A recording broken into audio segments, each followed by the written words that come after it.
नेहमीचं तेच, कांदा पोहे, दडपे पोहे, तळलेलं पोहे, तेच तेच खाऊन कंटाळा येतो. चला, मी आज मस्त युनिक अशी रेसिपी तुमच्यासाठी घेऊन आली.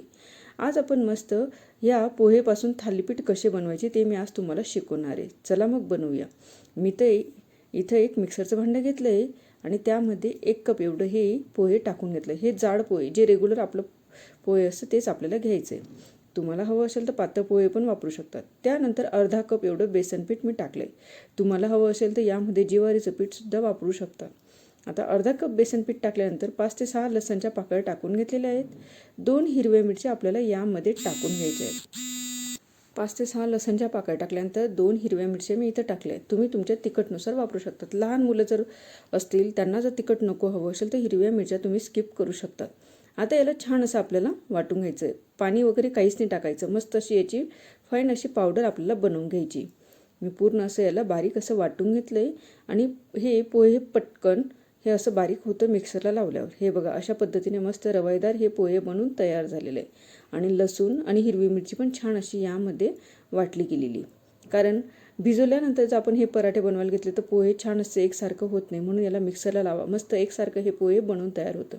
आता मी याला एका बाउलमध्ये काढून घेतलेलं आहे. हे बघा, अशा पद्धतीने आपल्याला बाउलमध्ये काढून घ्यायचं आहे. 1 कप पोहेपासून आरामात छोटे छोटे 4 असे हे थालीपीठ बनवून तयार होतात. त्यानंतर एक छोटा कांदा घेतला होता आणि तो बारीक चॉप करून घेतला होता मी इथं, आणि तो आपल्याला इथं टाकून घ्यायचा आहे. यामध्ये तुम्ही टमाटा, शिमला मिरची ते पण वापरू शकतात. पण मी फक्त इथं पत्ताकोबी म्हणजे बंद कोबी असते ती घेतलेली. 1 कप एवढी ही कोबी घेतली. जेवढं आपण पोहे घेतलं होतं तेवढंच ही कोबी घेतली. यामध्ये तुम्ही मेथी, पालक, जे तुम्हाला आवडेल ते व्हेजिटेबल्स टाकू शकता. त्यानंतर मी इथं 1 चमचा एवढं मीठ टाकून घेतलेलं आहे आणि एक छोटी चमची अशी हळद आपल्याला यामध्ये टाकून घ्यायची. हे बघा, अशा पद्धतीने. आणि अर्धा चमचा इथं आपल्या घरातलं जे रेग्युलर लाल तिखट असतं ते आपल्याला इथं टाकायचं आहे. अशा पद्धतीने लाल तिखट पण मी टाकून घेतलं आहे. हे बघा, लाल तिखट कमी टाकले कारण 2 मी हिरव्या मिरच्या पण यामध्ये वापरल्या आहेत म्हणून.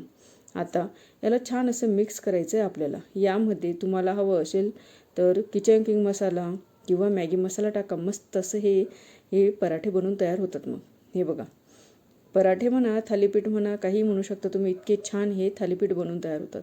आता थोडं थोडं पाणी टाकत जायचं आहे आपल्याला आणि मस्त एक डो याचा बनवायचा आहे. पोहे हे पाणी पूर्ण सुकून घेतं, म्हणून पाणी थोडं जास्त लागतं. आणि छान असं पाणी टाकत याचा नरम असा गोळा आपल्याला बनवायचा आहे. हे बघा, मी पाणी टाकत जाते आणि नरम असा हा गोळा आपल्याला बनवून घ्यायचा आहे. 5 ते 7 मिनटामध्येच हा गोळा पटकन बनवून तयार होतो. पाणी तर पटकन शोषून घेतो यामधलं. या बघा, अशा पद्धतीने मी पूर्ण हे पीठ बनवून घेते आणि छान असं मळून घ्यायचं. बेसन पीठ टाकल्याने यामध्ये छान अशी थिकनेस याला येऊन लागते, म्हणजे थोडी बाइंडिंग येऊन लागते. पराठे थापायला सोपं होऊन जातं. मग आता मी याला असंच राहू देते 5 मिनटासाठी, कारण यामध्ये अजून पाणी लागणार आहे आपल्याला आणि पोहे पूर्ण पाणी सुकून गेल. मग हे बघा, 5 मिनटं झालेत. हे पूर्ण असं कोरडं झालं आहे. परत यामध्ये आपल्याला पाणी टाकायचं आहे आणि नरम असा हा गोळा आपल्याला बनवून घ्यायचा आहे आणि असे आपल्याला गोळे बनवत जायचे याचे. आता हे कोरडं वाटतंय मला, म्हणून याचं थालीपीठ पटकन असे तुटतील, म्हणून मी अजून याला मळून घेते. हे बघा, थोडं पाणी टाकलं आणि पूर्ण असा हा नरम डो आपल्याला बनवून घ्यायचा आहे, म्हणजे जेणेकरून हे थालीपीठ बनवायला सोपं होईल म्हणून.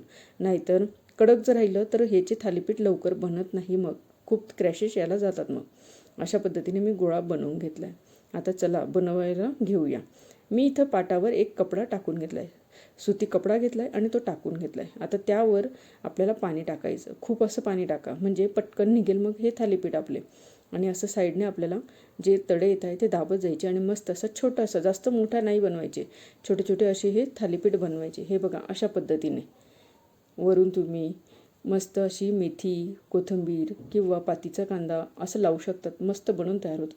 पण माझ्या मुलांना आवडत नाही, पण जेवढं झालं तेवढं शक्य असतं आईसाठी मुलांना बनवून देणे, म्हणून मी फक्त इथं पत्ताकोबी टाकली आणि छान असे हे थालीपीठ बनवले.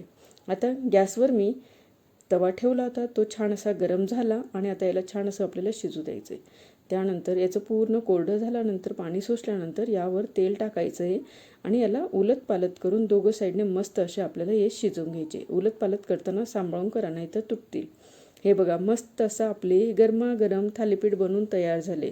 मुलांसाठी हेल्दी, पौष्टिक आणि पटकन टिफिनला छान अशी युनिक ही रेसिपी मी घेऊन आली होती. चला मग, व्हिडिओ आवडली असेल तर लाईक, शेअर, सबस्क्राईब करा.